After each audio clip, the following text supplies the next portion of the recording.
and have had to leave, and the man is clothed in his right mind.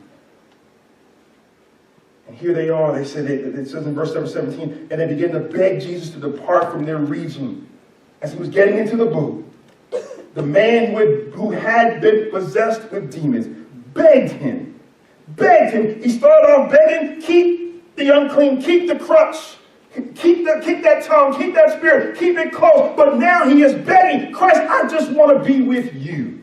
Look what it says there in verse number 18, verse number 17, verse number 18. It says, he was getting into the boat with a man who had been possessed with demons, begged him that he might be with him. And he did not permit him. Jesus did not allow him. Because God came there with a design and a desire for his life. Christ comes to us with a plan for our life. We put our trust and our weight in people for far too long. And Christ says, I'm coming right to where you are, in the lonely place, inside of a crowded room. I'm coming for you. And when Christ's presence is truly evident and in our life, he said, I'm going to change everything you've been given credit to, every box that you've been given authority to, every stronghold that you've allowed to define who you are. And the man says, I just want to be with Christ. Jesus said, now that your life has been changed, now that you have met me, now that I've come in,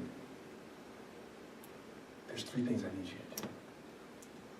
He says, first of all, what I need you to do in your changed life is, no, you can't come with me.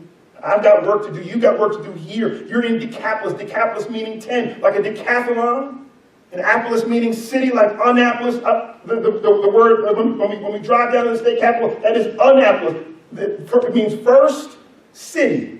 Decapolis means 10 cities. And Christ says, my plan for you, my design for your life, I need you to go out throughout the 10 surrounding cities, the Decapolis, and I need you to tell your sphere of influence. He says, Christ, I just want to be with you. He says, no, now that you've been changed, something has to happen. Don't just sit in the church now that you've been changed. Don't just carry a Bible now that you've been changed. Don't just dress up on Sunday now that you have been changed. Go to work in your job, in your work. He says, now that you've been changed, I've got something for you to do. And the first thing he says, I need you to go to your sphere, your circle of influence. If God gives you an opportunity to go across the seas and to do missionary work, beautiful. Love it. But on your block, at your family table, the names that are already in your phone, we can't say Rolodex anymore, they're in your phone. He says, what I need you to do, in verse number 19, he says, go home to your friends. Do you have any friends this morning who need to know about the change that Christ has made in your life? Do you have any friends this morning who need to know that? Can you see people who are in the same situation that you have been in? It may not be carbon copy, but you know that they can benefit and be changed by what God has done in your life. He says, brother, go home. Go home to your friends. Don't come around with me. He says, I have something specific for you. And he says here in verse number 19, go home to your friends. I call this our sphere or our circle of influence. People that you already know. You know their names. When they call you, you don't have to say, who is this? Because not just because caller ID, because you know their voice. He says, go home.